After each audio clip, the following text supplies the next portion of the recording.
ਸਾਰਿਆਂ ਨੂੰ ਸਤਿ ਸ਼੍ਰੀ ਅਕਾਲ ਜੀ। ਅੱਜ ਮੈਂ ਤੁਹਾਨੂੰ ਬਣਾਉਣਾ ਦੱਸੂਗੀ ਇਹ ਵਾਲਾ ਡਿਜ਼ਾਈਨ। ਇਸ ਡਿਜ਼ਾਈਨ ਨੂੰ ਬਣਾਉਣ ਦੇ ਲਈ ਸਿਲਾਈ ਉੱਪਰ 5-5 ਕੁੰਡਿਆਂ ਦੇ ਹਿਸਾਬ ਨਾਲ ਕੁੰਡੇ ਚਾਹੀਦੇ ਨੇ ਤੇ 2 ਕੁੰਡੇ ਵੱਧ। ਇਹ ਡਿਜ਼ਾਈਨ ਉਲਟੀ ਸਾਈਡ ਤੋਂ ਬਣਨਾ ਸਟਾਰਟ ਹੁੰਦਾ ਹੈ। ਇਹਦੀ ਪਹਿਲੀ ਸਿਲਾਈ ਉਲਟੀ ਸਾਈਡ ਤੋਂ, ਇਸ ਦੀ ਉਲਟੀ ਸਾਈਡ ਹੈ ਤੇ ਇਹ ਵਾਲੀ ਇਸ ਦੀ ਸਿੱਧੀ ਸਾਈਡ ਹੈ। ਚਲੋ ਜੀ ਸਟਾਰਟ ਕਰਦੇ ਹਾਂ। ਪਹਿਲੀ ਸਿਲਾਈ ਉਲਟੀ ਸਾਈਡ ਤੋਂ, ਪਹਿਲਾ ਕੁੰਡਾ ਉਲਟਾ। ਹਰੇਕ ਕੁੰਡੇ ਨੂੰ 2-2 ਵਲ ਪਾ ਕੇ ਬੁਣਾਂਗੇ ਇਸ ਤਰ੍ਹਾਂ। ਦੇਖੋ 1 2, ਪੂਰੀ ਸਿਲਾਈ ਇਸ ਤਰ੍ਹਾਂ ਹੀ ਬੁਣਦੇ ਜਾਵਾਂਗੇ ਡਬਲ ਵਲ ਪਾ ਕੇ।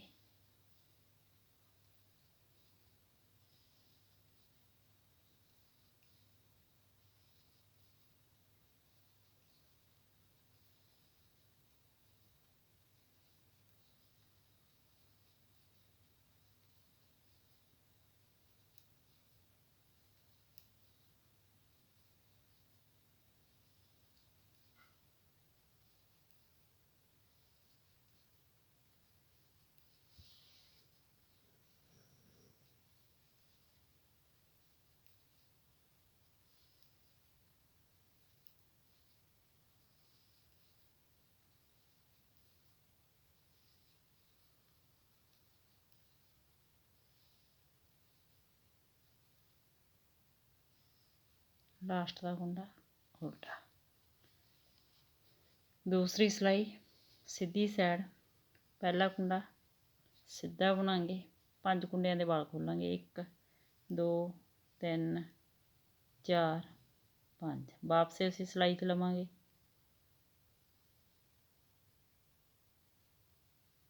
ਅੱਗੋਂ ਦੀ ਸਿਲਾਈ ਪਾ ਕੇ ਇਹਨਾਂ 5 ਕੁੰਡਿਆਂ 'ਚ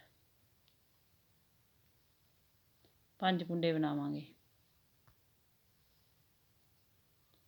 1 ਧਾਗਾ ਆਪਣੀ ਸਾਈਡ, 2 ਧਾਗਾ ਦੂਸਰੀ ਸਾਈਡ, 3 ਧਾਗਾ ਆਪਣੀ ਸਾਈਡ, 4 ਧਾਗਾ ਦੂਸਰੀ ਸਾਈਡ, 5 ਕੁੰਡਿਆਂ ਤੋਂ ਆਪਣੇ 5 ਕੁੰਡੇ ਬਣਾ ਲਏ। 1 2 3 4 5। 5 ਕੁੰਡਿਆਂ ਦੇ ਵਲ ਖੋਲਾਂਗੇ। 2 3 4 5। ਵਾਪਸ ਉਸੇ ਸਿਲਾਈ 'ਚ ਲਵਾਂਗੇ। ਅੱਗੋਂ ਦੀ ਸਿਲਾਈ ਪਾ ਕੇ 5 ਕੁੰਡਿਆਂ ਤੋਂ 5 ਕੁੰਡੇ ਬਣਾਵਾਂਗੇ। 1 2 3 4 5। ਅਗਲੇ 5 ਕੁੰਡਿਆਂ ਦੇ ਵਲ ਖੋਲਾਂਗੇ। 1 2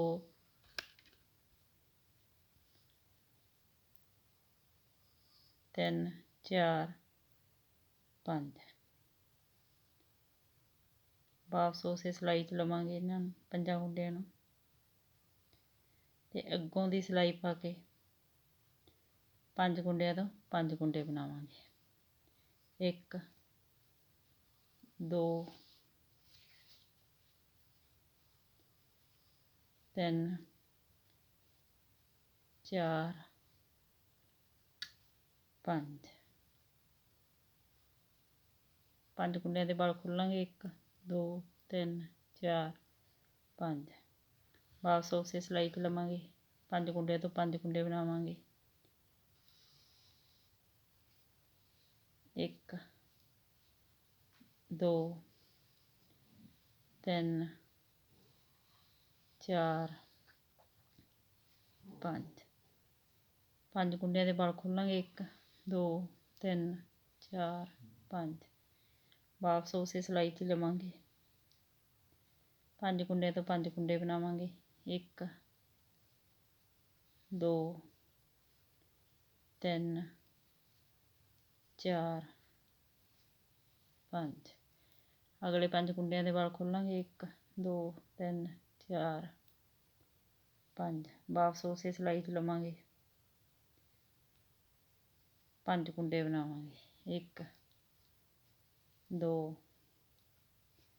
3 4 5। ਲਾਸਟ ਦਾ ਕੁੰਡਾ ਸਿੱਧਾ ਬੁਣਾਂਗੇ। ਤੀਸਰੀ ਸਿਲਾਈ ਉਲਟੀ ਸਾਈਡ, ਸਾਰੀ ਸਿਲਾਈ ਉਲਟੀ ਬੁਣ ਕੇ ਕੰਪਲੀਟ ਕਰਾਂਗੇ।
ਲਾਸਟ ਦਾ ਕੁੰਡਾ ਉਲਟਾ ਬਣਾਂਗੇ।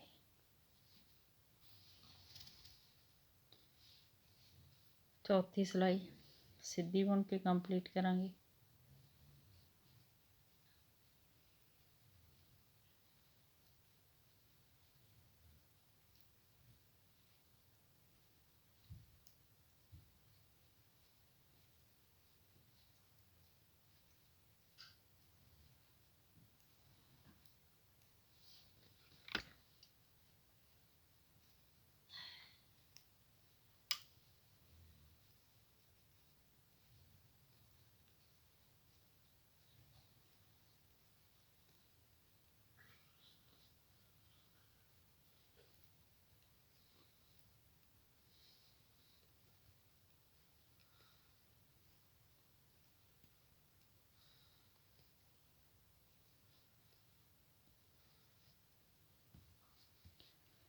ਇਹਨਾਂ 4 ਸਿਲਾਈਆਂ ਨੂੰ ਬਾਰ-ਬਾਰ ਰਿਪੀਟ ਕਰਦੇ ਜਾਓ ਤੇ ਇੱਕ ਸ਼ਾਨਦਾਰ ਡਿਜ਼ਾਈਨ ਤਿਆਰ ਕਰਦੇ ਜਾਓ। ਵੀਡੀਓ ਨੂੰ ਲਾਈਕ, ਸ਼ੇਅਰ ਔਰ ਚੈਨਲ ਨੂੰ ਸਬਸਕ੍ਰਾਈਬ ਜ਼ਰੂਰ ਕਰਿਓ ਜੀ। Thank you.